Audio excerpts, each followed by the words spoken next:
करते हुए अलग एक अनफ्रीजिंग अनुसूची होगी या टर्म्स होंगे आपके, शर्तें होंगी उसी के हिसाब से। और 40 बिलियन टोकन की शुरुआत से केवल 50% टोकन अनफ्रीज होंगे, और जो 50% है वो स्टेक होंगे और आपको उच्च लाभांश आय प्रदान करेंगे, जो कि पेंशन फंड के लिए, हेज फंड्स के लिए आप इस्तेमाल कर पाएंगे, या वो सभी जो आपको लाभप्रदता प्रदान करें, ना कि केवल संचय पे आधारित बातें हों। तो आपको ये विकल्प मिल सकता है, आपके पास ये संभावना आ सकती है, क्योंकि आप यकीनन उन 35 बिलियन के अंतर्गत आते हैं, और ये वो राशि है जिसको हमने जारी किया है। इसको देखते हुए, या जो सीआरयू जिनको हमने स्टेक किया है, डब्ल्यूसीआरयू स्टेकिंग, उसको लेके अगर हम बात करें तो हमने लगभग 35 बिलियन को एग्जॉस्ट कर दिया है। और इसी प्रकार से 200 मिलियन टोकन कंपनी के पास होंगे, जिसकी मदद से वो तरलता प्रदान करेंगे।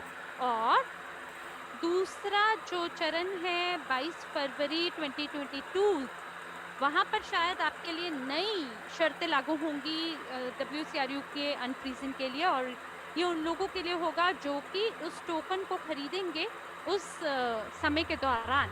तो जो 50% है वो अनफ्रीजिंग होगा, और तब नई कंपनियां जो ज्वाइन कर रही हैं, जो शामिल हो रही हैं, जैसे कि एनडी के साथ जुड़ रही हैं और वैश्विक पोर्टफोलियो का हिस्सा बनना चाहते हैं, वो कंपनियां जो कि एनडी की मदद से हमारे साथ शामिल होंगे, वो ये कर पाएंगे अगर वो डिजिटल गारंटी का उपयोग करते हैं। और अगर वो सभी कंपनियां इन्वेस्टमेंट का उपयोग करके धन को रेस करना चाहते हैं, वित्त पोषण चाहते हैं, तो बिल्कुल हम उनके लिए निवेशक का काम भी कर सकते हैं, और वो हमारे पोर्टफोलियो का भाग हो सकते हैं। लेकिन अगर आप कोई दिलचस्पी नहीं दिखाते हैं हमारे लिए वित्त पोषण करने के लिए, तो वो केवल एक एनडी का हिस्सा ही महज होके रह जाएंगे। तो हम उन्हें सेवाएं प्रदान करेंगे, डिजिटल गारंटी प्रदान कर सकते हैं। और जो तीसरा सवाल है वो ये है कि जो डब्ल्यूसीआरयू है जब वो बाजार में आएगा, तो क्या उसके लिए कुछ चरण होंगे जिसके साथ मूल्य में वृद्धि होगी, या केवल ये मांग या आपूर्ति पे ही निर्भर करेगा? देवियों और सज्जनों, ये व्यावसायिक योजना के अंदर बताया जाएगा। और अगर आप यूजीपे ग्रुप के बैक ऑफिस में जाते हैं, मैं जरा ये अभी करके दिखाऊं और आपको दिखाना चाहता हूँ कि ये दस्तावेज कहाँ है।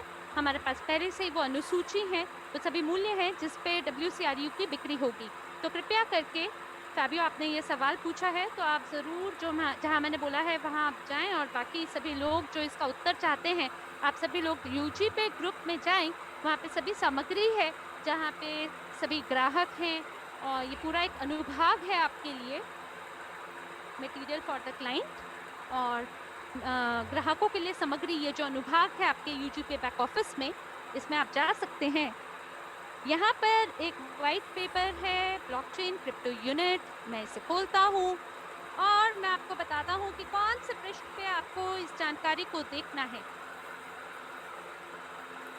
ये वाइट पेपर 3.00 होने वाला है। मैं आपको बताता हूँ ये किस पृष्ठ पे जानकारी लिखी हुई है, लेकिन मुझे लगता है कि ये रूसी दस्तावेजों का हिस्सा है, तो आपको इंतजार करना है अनुवाद का।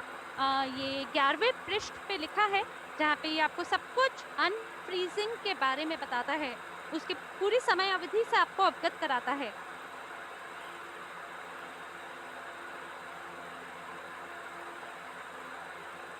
और जो चरण है वो पृष्ठ 14-15 पे लिखा गया है। और जो स्टेज 30 बिलियन टोकन की है, 1 सेंट से 30 सेंट तक। और जो चरण 2 है वो 10 से 20 बिलियन टोकन के बारे में है, एक डॉलर से $100 तक। और इसके बाद अब हम 22 फरवरी की अगर बात करें, तो यहाँ से हम सेकंड स्टेज पे जा रहे हैं, और तीसरी स्टेज जो है वो 1 से 10 बिलियन तक है, और ये 100 से $200 तक है। और स्टेज 4 1 से 10 बिलियन के लिए, और इसी प्रकार से 12 से 36 महीने की अवधि के लिए ये लागू होता है। और 4 से 10 सालों की बात अगर हम करें, तो 10 बिलियन से ज़्यादा जो टोकन है उसको उसकी बिक्री होगी। ये बात पृष्ठ नंबर 15 पे है, और ये पूर्ण रूप से आपके लिए लिखा गया है।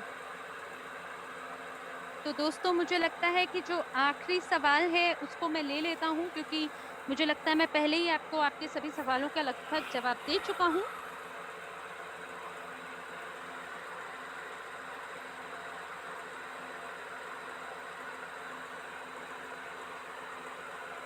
हमारे पास एक और सवाल है, अलेक्जेंडर पोंटे, ये इटली से हैं। मैं क्षमा चाहता हूँ, लेकिन 2 साल से मैं चाहता हूँ कि ये समुदाय मानवता के सभी अधिकारों को सुरक्षा प्रदान करे। तो क्या हम ऐसे क्षेत्र को ढूँढ सकते हैं जो कि क्या हम किसी ऐसे स्वतंत्र क्षेत्र को ढूँढ सकते हैं जहाँ हम हमारे समुदाय का विकास कर सकें? देखिए, आप ये जो टोकन की बात अगर कर रहे हैं, मान लीजिए अगर हम कोई द्वीप को खरीदें, या मान लीजिए कि रूस के अंदर अगर ये आपको अनुमति देता है कि आधे साइबेरिया को आप खरीद लें जो कि खाली है, और वहाँ पे आप एक शहर का निर्माण कर लीजिए, तो सब कुछ जो विश्व में हो रहा है, जैसे इथियोपिया की अगर बात की जाए, इसे इथियोपियन फिलॉसफी कहा जाता है। और अगर हम सबसे अच्छे समय में भी, जैसे कि मान लीजिए सोवियत यूनियन के अंदर अगर हम कम्युनिज्म का निर्माण करना चाहें, तो ये विचार जो है, ये विफलता को प्राप्त हुआ, क्योंकि वो भी वैश्विक अर्थव्यवस्था का ही हिस्सा है। और अगर हम किसी चीज़ को बदलना चाहते हैं, तो इसकी शुरुआत हमसे होनी चाहिए, हमारी सोच से, हमारी मानसिकता से होनी चाहिए। और हमें जो ये सभी मान्यताएँ हैं, जो हम पे थोपी जाती हैं मीडिया द्वारा, आपको बस ये देखना है कि क्या हो रहा है। ये एक मैप है, मानचित्र है, मेरे को नहीं पता कि ये सच्चा है या झूठा, लेकिन जो 80% अमेरिका की जो जनसमुदाय है, वो उन वैक्सीनेशन प्राप्त कर चुके हैं। इटली में 9.8%, यूरोप में 70